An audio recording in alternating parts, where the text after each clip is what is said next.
우리 좌우에 계신 분들과 서로 인사하십시다. 이렇게 격려해 주시면 좋겠네요. 하나님이 지금도 함께 하십니다 라고 격려해 주십시다.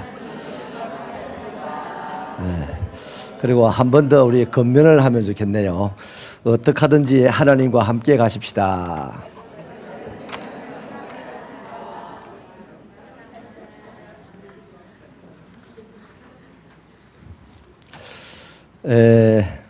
오늘은요, 바벨론의 멸망과 이스라엘의 구원에 대한 예언이라는 제목으로 하나님의 말씀을 나누도록 하겠습니다.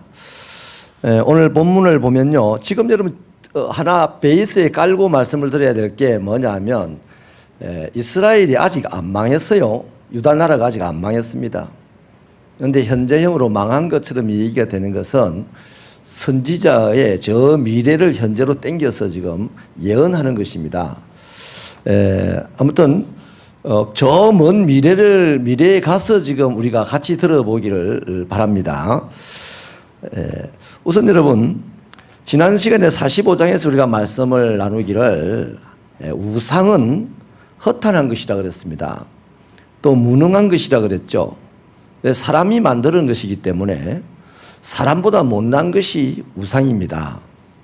그러면 사람이 사람보다 자기보다 못난 것에 절을 한다는 것은 미련한 것이죠. 왜 사람이 미련할까요? 욕심 때문에 그렇습니다. 욕심은 눈을 어둡게 만들어서 미련한 짓을 하게 되어 있습니다. 제가 사업을 시작을 할 때 우리 집 사람은 망할 줄 알았대요. 그래서 빨리 망하기를 기도했대요.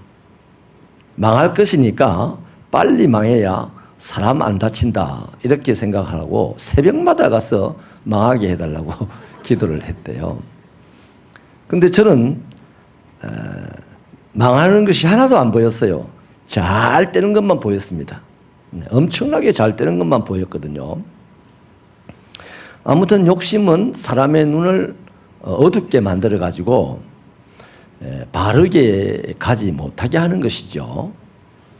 옛날 어떤 영화에 보니까 그 금화를 찾아가지고 막 모험을 간 사람이 결국 깊은 굴에 들어가서 금화를 찾았는데 막 금화와 금가루가 쏟아지는 곳에서 좋아하다가 거기 묻혀 죽었다는 거. 거기에 묻혀서 죽는 그런 영화가 있었어요. 아무튼 지금 이 세상은 욕심에 빠져 있잖아요. 그 사람들이 욕심에 빠져서 잘 되려고 노력을 합니다. 잘 되려고 노력을 하는 그 와중에 최고의 멋진 노력이 우상신을 만드는 거죠. 그래서 오늘 우리가 알아야 될 것은 저기 위에 통도사 안에 있는 그 우상은 지가 지발로 가서 서 있습니까? 부처가? 아닙니다. 누가 만들었어요, 사람이, 기술자가. 그래서 뭐 큰 저 차에 실어다가 옮겼습니다. 근데 재미난 게 하루에도 수백 명, 수천 명이 저기 올라가서 막 그러죠. 기도를 할 때 뭘 달라고 기도하죠. 신이시여, 부처님이여, 오늘 내가 당신을 위해 무엇을 할까요? 이런 기도 안 합니다. 근데 예수를 믿는 사람도, 하나님의 백성들도요, 우상숭배자들과 똑같은 패턴으로 살아가는 경우도 있습니다. 욕심 때문에. 내가 무엇을 할까요? 라고 묻질 않고 나를 위해서 뭘 해줄 겁니까? 뭘 해주세요? 이러는 경향이 있는데, 우리 새빛교회는 이제 좀 60세 되는 교회답게 나를 하나님의 도구로 드릴 수 있는 교회 성도들이 되기를 바랍니다. 그러면 미련한 내가, 미련하다 해도 IQ 138인 내가 나의 인생길을 끌어가는 것보다도 이 138의 IQ를 하나님에게 드리면 하나님의 그 창조의 손으로 138을 만들어서 138을 주물러서 더 큰 일들을 하실 것이라는 거죠. 심지어는 아주 미련한 나를 하나님에게 드리면 하나님께서 나를 지혜로운 자로 살아가도록 창조해 주실 줄로 믿습니다. 그래서 오늘요, 바벨론의 대표적인 우상인 벨과 너보가요, 구부러지고 엎어졌다, 이렇게 얘기를 하죠. 이 말이 무슨 말이냐면, 고레스 왕이 쳐들어왔습니다. 파사에 고레스 왕이 쳐들어와가지고 마구잡이로 그냥 성도 부수고 닥치는 대로 부수다 보니까 이 금언으로 만드는 이 벨 신상과 너보 신상이 엎어진 땅에 막 떼굴떼굴 엎어지는 거죠. 그리고 쇠 땅이니까 뭐 깨지진 않을지라도 숟가락 우그러지듯이 우그러진 거예요. 자, 그런 상태를 이야기를 합니다. 근데 이 벨이나 너보라는 이 우상신은 저 아래 내려가 보면 사람들이 모은 금과 은을 도금쟁이가 만들었고 그것을 신으라고 여기면서 거기에 경배했다고 그러지 않습니까? 근데 그것을 누가 옮겼느냐? 사람들이 이동시켰다라고 얘기합니다. 사람들과 짐승의 떼가 그것을 옮겨서 신전에 갖다 놓은 거죠. 그 이제 모든 사람들이 이제 그 신전에 가서 신이라고 이제 경배를 했다는 것입니다. 그런데 그 당시에 신전에 옮기던 이 사람들이 얼마나 힘들었을까요? 짐승들도 힘들었지 않겠습니까? 그런데 더 힘든 것은 고레스가 쳐들어와가지고 고레스가 쳐들어오기 전까지는 자기들이 제일 잘 나가니까 제일 잘 나가는 사람들이 이게 우리 신이다 이러면서 전 세계 사람들이 야, 저 잘 나가는 민족의 신이 대단하구나 이렇게 생각을 했을 텐데 고레스가 들어와가지고 박살을 내는 중에 이제 그 신상들도 다 구부러지고 엎어지고 막 떼굴떼굴 굴러다닌다 이 말이에요. 그런데 그 당시 바벨론 사람들은 어떻게 했습니까? 그러면 살려라고 도망을 갈 거 아닙니까? 자기들이 그렇게 애지중지 귀하게 여기고 경배까지 했던 이 두 신상이 엎어지고 구부러지고 깨지고 뭐 뒹굴어졌을 때에 아이고 우리 신이여 하고 도망을 가면서 짐승을 모아가지고 거기 실어가지고 다시 어디로 가겠습니까? 밟고 갈 거예요. 밟고. 그러잖아요. 그래 밟고 막 그러면 나 살리라 도망을 가면서 딱 드는 생각이 뭘까요? 아무것도 아니네. 따라하십시다. 아무것도 아니네. 아무것도 아니네. 자기가 급하면 아무것도 아니에요. 여러분 여기 절에 공을 들이러 가는 사람들이요, 삶이 궁핍하고 급하면 안 갑니다. 힘들면 안 가요. 예수 믿는 신앙인들도 어줍잖은 신앙인은 삶이 힘들고 괴로우면 안 옵니다. 삶이 좋아야 가서 폼도 잡아. 모인 사람들 중에서 내가 그럴싸한 사람이라는 폼도 잡을 수 있어요. 근데 그렇게 하는 것은 아니잖아요. 하나님의 은혜에 감사하고 하나님의 도움이 필요해서 우리는 모입니다. 그러니까 옆에 모인 이 사람들을 내가 개의치 않아야 되는 거죠. 그 사람을 개의할 필요 없고 저 사람이 나를 어떻게 볼지에 신경 쓸 필요도 없고 나는 나를 도우시는 하나님께 감사와 간구를 드리기 위해서 모인 곳이다 이 말이에요. 근데 저기는 급하면 안 가요. 지가 만들었는데 차도 큰 차가 있고 그 절에 가는 차 보면 대충 다 좋아요. 그 왜 그럴까요? 살만하니까 좋은 차 끌고 올라가는 거예요. 왔다 갔다 하면서 사람들 보라고. 저도요 초파일 되면요 동네를 2바퀴 돕니다. 우리 달봉이 데리고. 달봉이 인물이 제가 봐도 괜찮아요. 근데 길에 데려가면 사람들이 차를 타고 가다가 문을 열고 야 멋있어요 이러거든. 그 소리 듣는 것이 좋아가지고 초파일 날 사람들이 계속 줄을 서 있으니까 제가 2바퀴 돈다니까요. 제가 참 유치하죠. 제가 좀 유치합니다. 마찬가지입니다. 저 사람들은 저보다는 유치하진 않아요. 포장을 잘했기 때문에. 그러나 지나 내나 마음이 똑같아요. 인간적으로. 좋은 차 끌고 와서 공들이고 이래 가는 것이요, 공을 들이는 게 아니에요. 진짜 공을 들인다는 것은 내가 죽음 앞에 섰을 때도 자기가 믿는 신 앞에 엎드릴 줄 알아야 됩니다. 히스기야 봤죠? 히스기야 끙끙 앓다가 죽는 사람이 아니었잖아요. 보통 사람은 끙끙 앓다가 죽어야 되는데 히스기야는 성전에 가서 하나님을 찾았지 않습니까? 할렐루야. 저기 절에 가는 사람, 우상을 섬기는 사람들은요, 사실은 자기 형편이 괜찮아서 가는 거예요. 형편이 정말 안 좋으면 안 갑니다. 우리 교회 다니는 사람들도 하나님을 섬기는 성도들도 형편이 좋으면 교회 오고 형편이 안 좋으면 교회 안 오고 하는 사람이 가끔 있어요. 그런 사람은 우상 숭배자와 비교해서 별반 차이가 없는 사람들이다라고 생각하면 됩니다.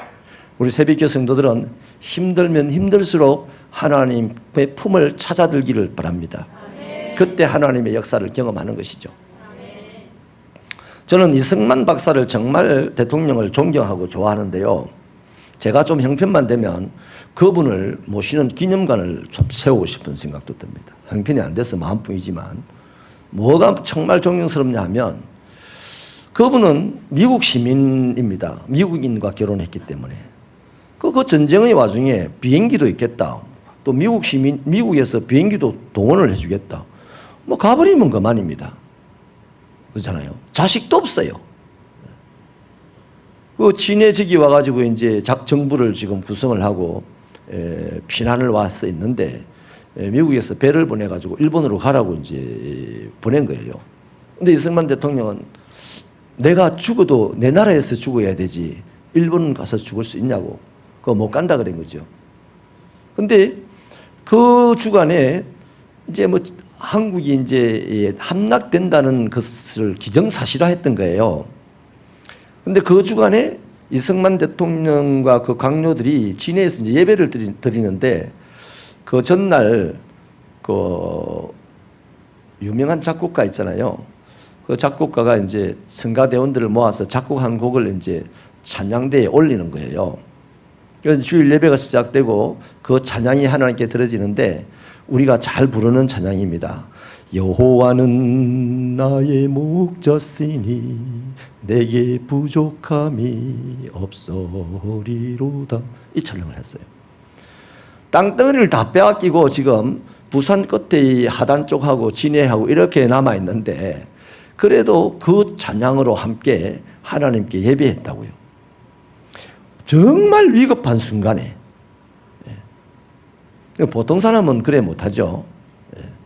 우리 새벽교 성도들도 편안할 때도 하나님을 섬겨야 되지만 힘들고 괴로울수록 더 하나님을 섬길 수 있게 되기를 바랍니다. 왜냐하면 힘들고 괴로울 때 하나님을 만날 가능성이 훨씬 농하잖아요. 힘들어서 죽고 괴로워서 죽지 않습니까? 우리가 이 세상을 떠나면 당장 만나야 될 분이 하나님이잖아요. 그러니까 평안할 때보다 힘들 때가 훨씬 더 하나님을 만날 가능성이 많다고요. 그러니까 더 열심히 섬기면 내 육신으로 살아서 하나님을 만나게 되는 복도 얻을 줄로 믿습니다. 그게 신앙의 묘미고 신앙의 재미죠. 그래서 여러분 이렇게 바벨론의 사람들이 지금 내가 세계 최고 국가의 시민이요, 우리가 믿는 이 신이 세계 최고의 신이다 라고 하고서 살아왔는데 고레스라는 한 사람이 쳐들어와서 초토화시켜버리고 도망가는 입장에 서 보니까 막 구부러져 있는, 엎어져 있는 자기들의 신상을 보게 되고 그때 드디어 깨닫는 거죠. 이 우상신이 아무것도 아니네. 아무것도 아니라는 것을 깨닫는 거죠. 그때 그 바벨론에 포로로 잡혀있던 이 이스라엘 백성들, 극소수의 사람들은 더더욱 뭘 깨닫겠습니까? 바벨론 별나라 아니네. 바벨론도 무너지네. 바벨론의 신이 최고인 줄 알았는데 눈에 보이는 신, 우리는 눈에 보이지 않아도 애만 먹는 신인데 이 바벨론 신은 눈에 보이고 대단했는데 알고 보니까 대단하지 않네. 아무것도 아니네. 이스라엘 백성도 더더욱 그걸 깨달을 거예요. 그죠? 그때에 이제 하나님에 대해서 선지자가 또다시 말씀을 하는 겁니다. 우리 3절 4절 같이 읽어보겠습니다. 시작.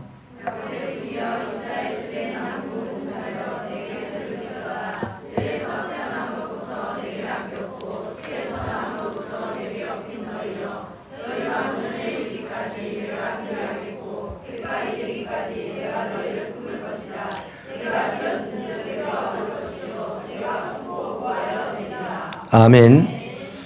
여러분, 이 말씀을 들어보면요, 하나님 기가 막힌 말씀을 합니다. 아기를 사람의 인생을 비유를 하죠. 태어났을 때 갓 태어난 아기를 안습니까? 없습니까? 안죠. 갓 태어난 아기를 안아요. 그리고 좀 큰 아기는, 자라는 아기는 이제 없죠. 그 다음에 백발이 된 할아버지는 노쇠해서 아무것도 못하는 거죠. 근데 백발이 된 할아버지를 누가 업고 갑니까? 비틀거리면서 지팡이를 짚고 가도요, 할아버지들은 자기 발걸음으로 가려고 합니다. 그때 어떻게 합니까? 품어준다는 말은 주변을 이렇게 지켜준다는 얘기입니다. 마치 독도를 횡단하는 수영선수가 물에 뛰어들었을 때 그 선수의 사방 50m 반경에 그물을 쳐서 상어나 다른 짐승들이 들어붙지 못하도록 해주고 그 사람은 수영을 계속하게 해주는 것처럼 하나님께서 품을 딱 펼쳐가지고 그 할아버지가 걸어가게 해주신다 하는 얘기입니다. 여러분, 한마디로 하나님은 이스라엘 백성들이 태어나서 죽어서 당신의 나라에 갈 때까지, 가나안 땅에 들어갈 때까지 하나님이 포기하지 않고 지키시고 인도하신다는 얘기예요. 그러니까 하나님의 구원이라는 것은요, 딱 건져내는 것으로 끝나는 게 아니에요. 건져내도 내버려두면 죽잖아요. 건져낸 자를 옷을 입히시고 함께 손을 잡고 같이 가시는 거예요. 그게 구원입니다.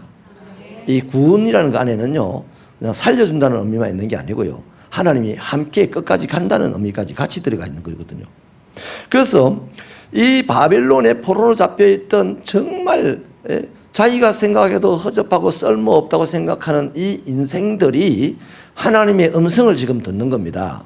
아, 대단한 바벨론 시민들 다 도망가고 그 대단한 바벨론의 베엘신과 너보신도 엎어지고 넘어지고 아무짝에도 쓸모가 없고, 아 그래, 우리 하나님은 알고 보니까 선지자의 말씀대로 태어날 때 안으시고 자랄 때 업으시고 어른이 되었을 때 품으시고 이렇게 끝까지 우리를 지켜서 인도하시는구나 하는 것을 이 말씀을 들을 때, 선지자에게 들을 때, 이미 들은 말씀이니까 100년 후에 그 말씀이 생각날 거단 말이에요. 이 사건이 벌어지면. 저 100년 전에 이 말씀을 했는데 100년 후에 이 사건이 벌어지는 거예요. 그럼 이 사건이 벌어졌을 때 전에 내려오는 그 말에 의해서 100년 전에 이사야 선지자가 했던 말 그대로 지금 이루어졌으니까 기억이 나지 않겠습니까? 아멘이십니까? 그래서 그들은 이제 딱 고백할 수 있는 것이 이겁니다. 이제 이들이 고백할 수 있는 거. 아, 우리 하나님은, 이스라엘의 하나님은 이 세상에서 비교할 신이 없구나. 이걸 구체적으로 이제 알게 되는 거죠. 뭐가 비교가 안 된다는 얘기입니까? 능력의 차원에서 비교를 할 수 없는 분이 하나님이라는 거예요. 또 사랑이라는 차원에서 비교할 수 없는 분이 하나님이라는 겁니다. 보십시오. 모세가 하나님을 찾아가지 않았잖아요. 모세는 지금 지 할 일에 열중합니다. 지 할 일이 뭡니까? 양을 돌보면서 나는 개떡 같은 인생이야, 개떡 같은 인생이야, 이러다가 죽지, 어이구 이러고 있는데, 하나님 당신이 당신의 발로 모세를 찾아갔잖아요. 그것도 어떻게 해요? 이 수풀에 불덩어리가 돼서 찾아갔잖아요. 그래서 하나님은 얼마나 다이나믹합니까? 하나님은 스스로 움직이시는 분이에요. 아까 우리가 봤던 베엘신, 너보신이 아무리 거대하고 대단하고 검으로 만들었다고 해도 사람들이 옮겨야만 가 있는 거예요. 그런데 우리 하나님은 안 보이지만 언제나 스스로 움직이시고 다이나믹하게 움직이시고 능력으로 움직이셨다는 거예요. 그걸 본 사람은 아무도 없어요. 근데 변화를 받았어. 바람이 부는 걸 본 사람이 있습니까? 근데 바람을 알잖아요. 하나님이 어떻게 역사하셨는지 본 사람은 없어요. 그런데 모세가 변해버렸어요. 어이구 내 인생아, 죽어버릴 내 인생아, 그래도 살고 있나, 이 어중간한 인생아, 이러고 있는 사람이 이력 애굽을 찾아 들어가가지고 애굽에 있는 자기 백성들을 끌어내는 사람으로 변화가 됐다. 누가 역사한 겁니까? 하나님이 다이나믹하게 역사했다는 증거 아니에요. 그래서 하나님은 살아계시고 움직이시고 사람을 변화시키시고 사람을 지키시고 보호하시고 반드시 승리하게 하시는 하나님. 그래서 이러한 능력과 사랑에 있어서 비교할 신이 없다는 것을 이 사람들이 깨달아야 되는 거죠. 오늘 이 성경을 읽는 우리도 그 하나님을 그렇게 깨달아야 되는 거지. 아멘이십니까? 예. 이 벨과 너보가 부서진 것을 보면서 뭐 깨닫는 것이 바로 그거라는 것입니다. 세계 최고의 신이 벨이고 너보인 줄 알았는데 세계 최고의 시민이 이 바벨론 사람인 줄 알았는데 이게 아니구나. 세계 최고의 신은 우리의 하나님이시고 세계 최고의 시민은 나다. 하나님에게 선택된 내가 세계 최고다. 이런 자부심이 있으시기를 바랍니다. 내가 못났다라고 생각하는 사람은요, 지보다 잘난 사람 만나면 엄청나게 기분 나빠합니다. 또 자기가 못났다는 소리를 듣기 싫어서 오기로 막 열심을 냅니다. 어디에 쓰겠습니까? 별로 쓸 데가 없어요. 항상 그 사람이 가는 곳에는 갈등과 분열만 계속해서 일어납니다. 열심히 하는데 갈등이 일어나고 똑똑한데 분열이 일어나고 그러는 거예요. 그런데 똑똑하지도 못하고 그렇게 썩 열심히 없는 것 같아도 내가 하나님 때문에 나는 멋진 사람이야 라는 자부심을 갖고 사는 사람은요, 자기보다 똑똑한 사람을요, 야 축하합니다 뭐 축하해 줄 수 있어요. 또 자기보다 못난 사람을 나도 사는데 니도 살지 왜 못 산단 말이냐 이럴 수 있단 말이에요. 할렐루야. 그래서 하나님과 관계됐다는 내 자신이 너무나 훌륭하다는 것을 잊지 마시기를 부탁을 드립니다. 자, 그러면 이렇게 비교할 수 없는 하나님, 능력과 사랑에 있어서 비교할 수 없는 하나님을 깨달았다면 이제 이스라엘 백성들이 뭐 해야 되냐 이거예요. 뭐 해야 되냐. 선지자가요, 두 가지를 하라 그럽니다. 죄송합니다. 이 세 가지를 하라 그럽니다. 첫째는요, 이스라엘 백성들을 부를 때요, 패역한 이스라엘 백성들아라고 8절에 불렀고 12절에는 마음이 완악하여 공의에서 떠난 자라고 불렀습니다. 그러면 그 바벨론에서 돌아올 그 남은 자들, 바벨론으로 포로로 잡혀갈 때 비참하게 갔지 않습니까? 지금 세계 역사 속에서 가장 연약한 자들이라고요. 그런데 자기 자신을 보고서 하나님이 야 패역한 이스라엘아 이 못된 놈아 이랬을 때 나 참 살려주면 막 끝까지 좀 좋게 해서 살려주지 꼭 저래 욕을 하고 내를 살려줘야 되나 이런 마음을 먹어서는 안 되겠죠. 입이 따라합시다. 입이 10개라도 할 말이 없습니다. 여러분 세상 천지에요, 내가 죄가 10개면 저 사람도 죄가 10개입니다. 죄가 많고 적은 사람이 없어요. 다 똑같이 죄인입니다. 그런데요, 내가 저 사람하고 동일한 죄를 안 지었다고 오늘 죄 지은 저 사람을 보고 막 비난을 합니다. 그러지 않는 우리 새벽기에 진실한 성도들 되기를 바랍니다. 누군가의 죄악이 드러나가지고요, 국민적으로 지탄을 받으면요, 그 사람을 불쌍하게 여길 줄 알고 또 내 자신, 드러나지 않은 내 자신의 죄악을 하나님 앞에서 고민하면서 갈등하면서 하나님의 긍휼을 구할 줄 아는 이런 멋지고 아름다운 신앙인이 되어야 되지 않겠어요? 그렇다고 뭐 내 죄를 어디 온데 뭐 사방팔방 기자 불러서 알리라는 건 아니겠지만은 다른 사람의 죄를 막 공격하는 사람이 되지 말아야 됩니다. 왜냐하면 그 사람과 똑같은 양의 죄를 나도 짓고 사는 게 사람입니다. 아멘입니까? 아니라면 하나님을 욕보이는 자예요. 사람도 알고 있어요. 사람도 모르는 척하고 이렇게 가져서 그렇지. 그러니까 누구를 비난하는 것은 하나님의 백성으로서는 절대 있을 수 없는 일이라는 것이죠. 그래 하나님께서요, 왜 패역한 이스라엘아 마음이 완악하여 공의에서 떠난 자야 하냐면 이 사람들이 하나님의 백성으로서 하나님의 말씀을 듣고 삶으로 행복을 누리고 살아야 되고 영광스럽게 살아야 되는데 하나님의 말씀을 듣지 않고 오히려 세상의 소리를 듣고 세상의 욕심이 눈먼 사람들이 추구하는 우상을 만드는 그 일에 함께 열심을 내어서 하나님을 떠나가 버렸단 말입니다. 그 당시에 패역했다는 겁니다. 그 당시에 마음이 완악했다는 겁니다. 공의를 떠나버렸다는 겁니다. 이 사실을 다시 한번 상기시키면서 너희가 패역했기 때문에 이런 오랜 70년 동안 고난을 받은 것이요 너희가 만미 완악하고 하나님의 공의를 떠났기 때문에 너희들이 원치 않는, 너희들이 원하는 좋은 자리는, 좋은 날은 보지 못하고 원치 않는 안 좋은 자리와 악한 날만 여태까지 보고 살았다 하는 것을 상기시켜주는 얘기고요. 이걸 상기시켜주는 것을 끝내려고 하는 것이 아니고요. 그 다음이 중요한 겁니다. 이제 이 사람들이 어떻게 살면 행복하게 살 것이냐, 어떻게 살면 영광스럽게 살 것이며, 어떻게 살면 세계 최고의 시민이 되어서 세계를 다스리는 삶을 살아갈 것이냐 하는 것을 주님이 지금 말씀을 하시는데, 첫째가 이 이스라엘 백성들이 바벨론이 무너지고 벨르보의 우상이 무너지는 것을 볼 때에 이스라엘이 하나님을 깨닫게 됐을 거다 이거죠. 그 깨닫게 된 후에 하나님께서 원하시는 일을 해야 된다는 겁니다. 그게 뭐냐면 첫째로요, 이 일을 기억하라고 했습니다. 거기 몇 절입니까? 8절 같이 읽어보십시다. 8절 시작. 너의 기억하고 장부가 되라. 이 일을 마음에 두라. 이 일을 기억하라고 하십니다.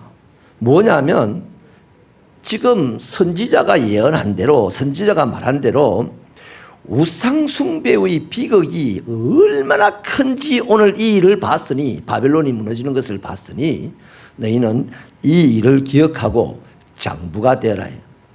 뭔 장부? 믿음의 장부가 되라. 보이지 않는 하나님을 장부라야 믿어요. 자, 우리 김동인 집사님이 들려오는 소문이 좀 사람이 악하다는 소문이 막 여기저기 들려오는 거라. 그런데 내가 그 소리를 듣고, 나는 김동인 집사님을 참 친하게 지내왔던 사람이기 때문에 아니다 그게. 근데 사람들이 자꾸 내 귀에다가 대고 악하다 합니다. 그런데 내가 김동현 집사님에게 물어보지도 않고 그 사람들의 소문으로 들려오는 그 소리를 내 마음에 담고, 저분이 악하구나 이러면 이건 졸짱부다 이 말이에요. 그런데 무슨 소리 합니까? 나는 설령 김동현 집사님이 그렇게 악하다 해도 나는 그 사람 좋아요. 나는 그 사람과 함께 하나님의 일을 할 거예요. 이게 장부란 말이에요. 그의 악한 약점을 내가 덮어줄 수 있는 용량이 된다는 거죠. 야, 이런 신자들이 얼마나 멋지겠습니까? 상대방의 잘못 조그마한 것만 있으면 막 공격을 하고, 그래가지고 그 사람이 막 다시는 길을 못 펴게 만들어놔야 내가 하나님의 일을 하는 것 같고 이런 시대. 저 정치계에 가보면 많아요. 대부분 사람들이 그렇더라고. 그래서요, 이 우상숭배, 세상 욕심을 따라서 우상숭배를 하는 그 일의 결과가 얼마나 비극적인지를 꼭 기억을 하고, 지금 네 눈에 보이지 않는다고 눈에 보이는 우상을 쫓아가지 말라는 얘기입니다. 하나님을 믿는 대장부가 되라는 거죠. 보십시오. 조금 전에 우리 밝혀드린 대로 우상이 얼마나 무가치하고 무능력하고 내 비극과 이기의 순간에 아무런 도움이 되지 못하는, 그래서 성경은 한마디로 허탄한 것이라고 하는 그 우상을 쫓아가지 마라. 그 우상 숭배의 비극이 얼마나 큰지를 알고 쫓아가지 마라는 얘기죠. 그걸 기억하라는 겁니다. 두 번째는 뭘 기억해야 되냐면요, 옛적 일을 기억하지 말라고 하죠. 그건 몇 절에 있습니까? 6절? 같이 한번 읽어볼까요? 시작.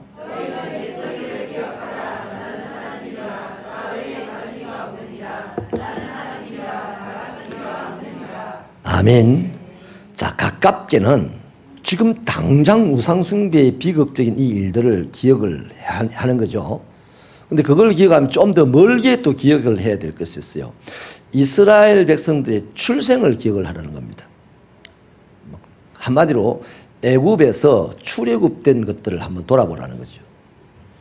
하나님께서 애굽에서 200여만 명의 이스라엘 민족이 만들어질 때까지 아주 교묘하게 고센 땅, 목축업을 할 수 있는 그 땅이 예비되어 있었고, 또 요셉을 보내가지고 70명의 야곱의 가족들이 거기로 들어갈 수가 있었고, 또 400년 동안 살면서 워낙 많은 인구가 불어나니까 애굽의 노예처럼 노역에 시달리게 해서 괴롭다 괴롭다 괴롭다 이렇게 부르짖게 하셔서 하나님이 모세를 보내시고 모세를 통하여서 애굽의 10가지 재앙을 일으키시고 그 10가지 재앙을 일으키는 중에 몇 가지는 애굽의 술사들도 따라하긴 했어요.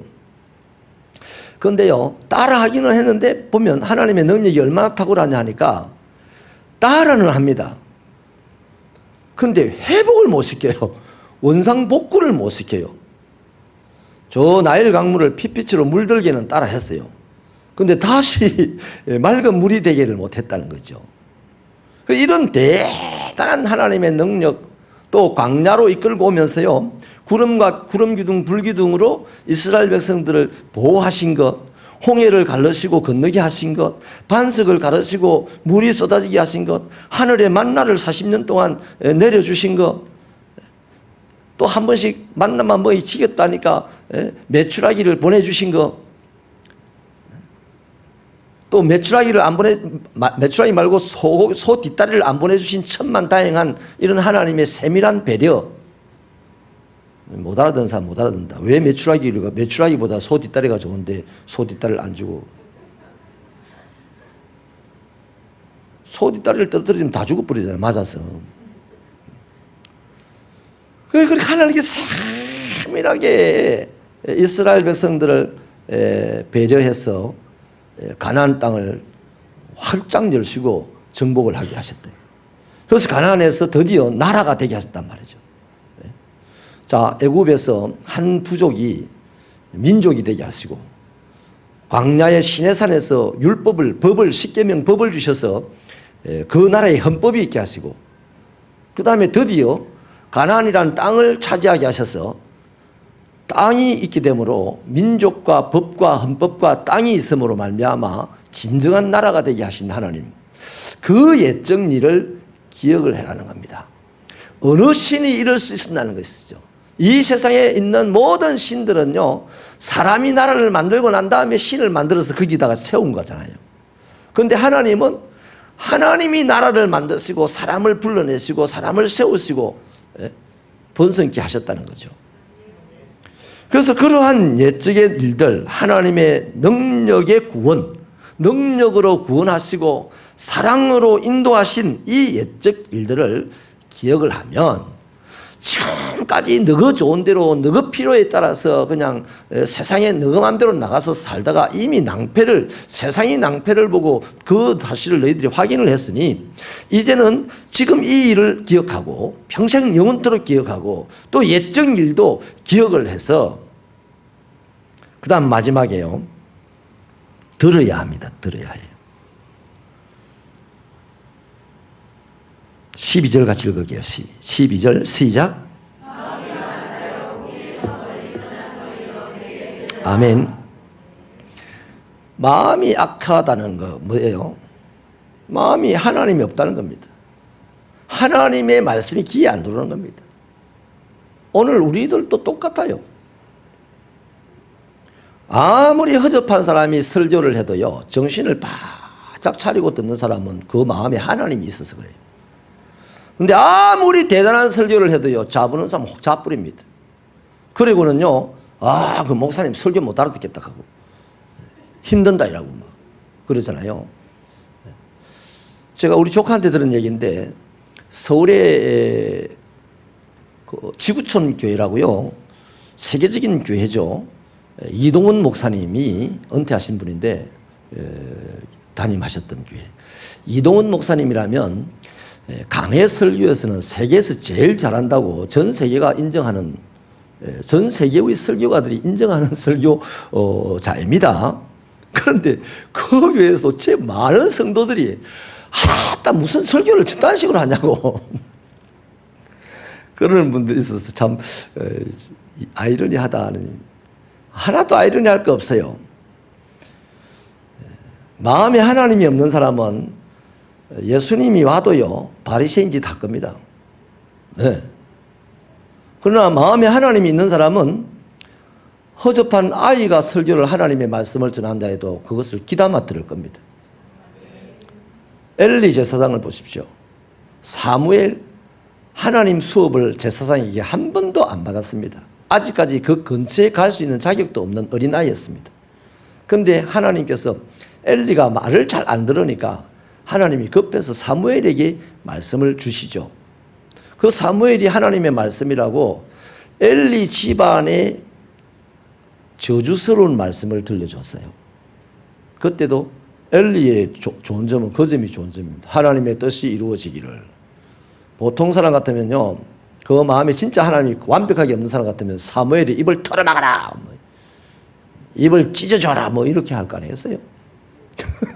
그런데 그 사무엘 입에서 나오는 말을 딱 듣고는 하나님의 뜻이 이루어질지어다. 깨끗하게 죽음을 당하죠. 여러분, 이스라엘 백성들이 지금 이 비극적인 우상숭배의 비극적인 일을 기억을 하고 또 옛날에 하나님의 능력으로 구원해 주신 것과 사랑으로 인도해 주신 것을 기억을 한다면 당연합니다. 할 일이 딱 하나입니다. 따라합시다. 주여 말씀하옵소서. 종이 듣겠습니다. 그거예요. 이 세상에 자기의 갈 길을 실패하다가 다시 돌아와서 성공한 사람들, 모든 성공한 크리스찬들의 간증의 결론은요, 하나님의 말씀을 이제 하나님의 말씀으로 들었다는 겁니다. 듣는 척합니다. 대부분이 그래요. 그러나 실질적인 결정은 그냥 지 방식으로 하는 거죠. 수십 년을 그렇게 해가는 거죠. 그러나 모든 것을 빼앗기고 다시 일어선 사람들의 이야기는 그렇지 않습니다. 하나님의 말씀을 들을 때에 하나님이 인도해 주셨다는 것입니다. 할렐루야. 이제 마지막으로요, 그 예를 하나 드리고 또 창세기 예를 하나 드리고 마칠게요. 오늘 새벽에 우리가 창세기 49장을 봤는데 야곱의 유언이 있어요. 야곱의 12아들이요 다 한결같이 문제투성이에요. 야곱도 문제투성이었죠. 근데 하나님은 그들을 포기하지 않으십니다. 야곱을 포기하지 않으시고 이제 야곱이 하나님의 품에 이제 오늘 당장 안기는 그 직전에 야곱의 입을 통해서 말씀을 주시는 거죠. 주시는데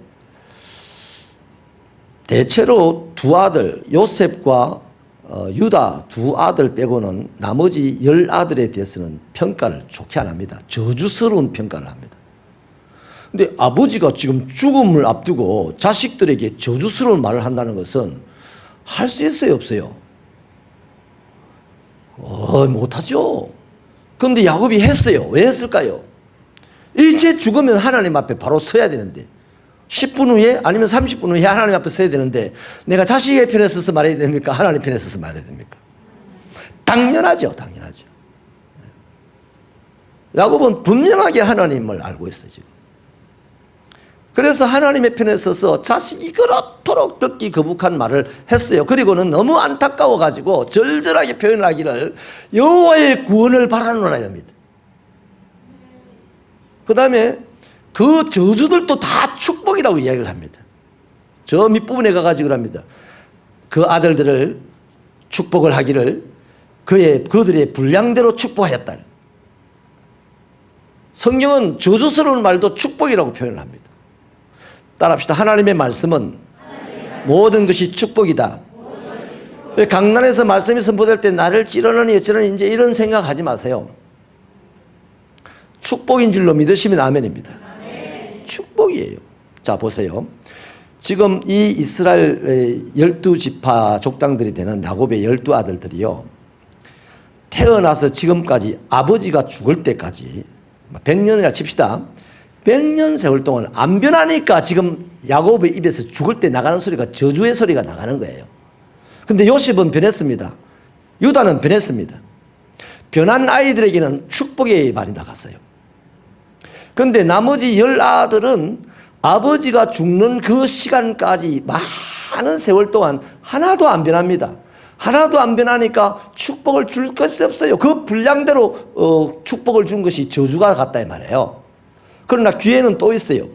이제 나머지 기회가 뭡니까? 자기들이 지금부터 죽는 날까지가 기회인 거예요. 지금부터 그 저주스러운 얘기를 들었고서 변화라는 얘기죠, 변화. 그래서 지금부터 자기가 죽는 시점까지 하나님은 기회를 주신다는 겁니다. 그게 분량대로 축복했다는 얘기예요. 그러면 분량이라는 말은 뭘까요? 하나님의 나라의 백성들의 분량은요, 가장 중요한 분량이 뭐냐면, 따라합시다. 변화의 분량이다. 네, 능력의 분량이 아니에요. 착함의 분량이 아니에요. 고상한 인격의 분량이 아니에요. 아무것도 아닙니다. 그건 하나님 앞에는. 네. 하나님 앞에 가장 바르게 보이고 귀하게 보이는 것은 오늘도 변하는 사람입니다. 하루하루 변해가는 것. 하루하루 변해갈 때 하나님은 거기에 맞춰서 딱 맞게 복을 주시는 분이에요. 그래서 새 노래로 하나님을 찬양하게 하신다 이 말이에요. 그래서 사랑하는 여러분, 오늘 우리가 형편이 좋으면 형편이 좋은 대로 변하십시다. 뭘로? 감사와 찬양을 하는 사람으로. 형편이 안 좋으면 안 좋은 대로 더 하나님 가까이 깊이 들어가는 사람으로 변하십시다. 그러면 날마다 우리는 하나님의 큰 축복의 지경을, 하나님이 주신 복의 지경을 넓혀갈 수가 있는 것이죠. 말씀을 마칠게요. 왜 이 말씀을 하시겠습니까? 그겁니다. 마음을 가다듬고 다시는 세상 보고 우상 따라가지 마라. 그리고 잠잠히 여호와의 구원을 기다려라. 지금 극소수로 남아있는 바벨론에 남아있는 이 사람들 보고 하는 얘기겠죠. 지금도 내가 살겠다고 어디 튀지 마라 이거예요. 튀지 말고 하나님이 구해줄 때까지 잠잠히 기다리라. 그 얘기입니다. 힘들면 우리 튀잖아요. 아브라함도 힘들니까 애굽으로 튀었다가 뭐 부인도 뺏기고 뭐 이러잖아요. 나오미의 남편 누구죠? 그 사람도 힘들다고 베들레헴에서 모압으로 튀었다가 뭐 자기도 돌아가고 뭐 아들 둘도 돌아가고 나오미 생가부되어서 다시 고향으로 돌아오는 거잖아요. 그렇게 힘들 때에 하나님을 구하면서 기다려봐라는 거죠.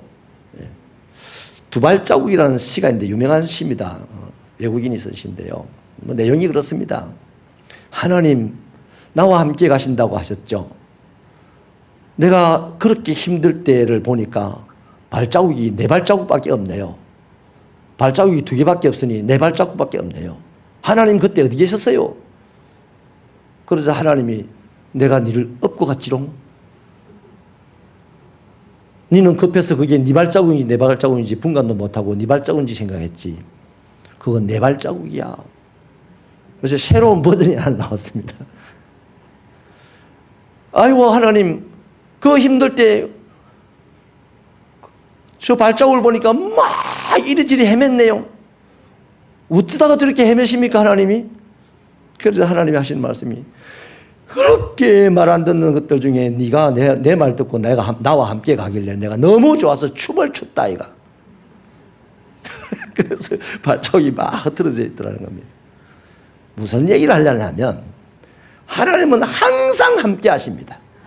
우리가 함께 해달라고 안 해도 함께 하십니다. 내만 함께 하면 됩니다. 역사가 일어나기를 내가 하나님과 함께 하면 일어납니다. 그래서 우리 새벽기도 성도들은 어렵고 힘든 때일수록 세상의 욕심에 이끌려서 살아가는 사람들의 방식으로 살지 말고 하나님을 기억하면서 하나님과 함께 하려는 의식적인 노력을 더 기울이시기를 축원합니다. 그러면 하나님의 구원의 역사가 우리를 통하여서 이 땅 끝까지 보여지게 될 줄로 믿습니다.